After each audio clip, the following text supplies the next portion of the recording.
At 5, my first trauma occurred when I was sexually abused by a pedophile uncle.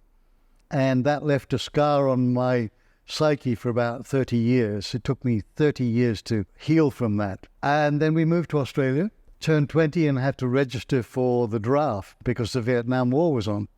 And my name came out of the barrel. It was a lottery, so my name came out of the barrel. The only lottery you ever won? It's the only one I've ever won, yes. Been trying ever since, but not successful. Yeah, no, your luck's finished now. Yeah. So I was perhaps a little bit arrogant because when I went to register, there was a captain behind the desk there, and this is in Victoria in Australia. And I said, "Sir, you have to understand that both my parents are pacifist. I'm a pacifist, and I don't believe in war and violence." And he stopped for a moment. He said, "That's not a problem, son. You'll just go to jail for 2 years as a conscientious objector." And that's when I had to forego my values.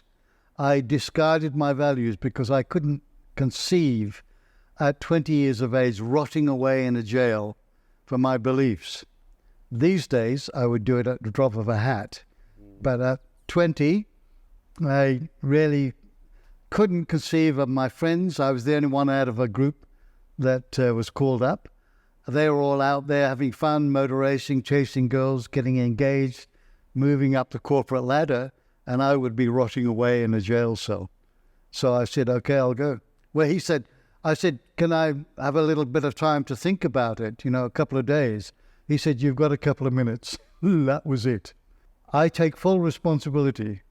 Although I didn't orchestrate the draft, I have to be fully responsible for making that choice because I could have gone to jail, all right? It would have been a very different outcome. Anyway, a year in the theatre of war was absolutely insane and contributing to man's inhumanity to man. And it's absolutely senseless. It makes no sense. And for about 9 months, I endured this. I realized that I had to make the best of the situation. I became the section commander, had about 15 guys looking after. And it was horrific. And then I had married my sweetheart, had five weeks together on honeymoon, went off to Vietnam. 9 months later, I got a Dear John letter saying, "I've left you." And to this day, I've never saw her again.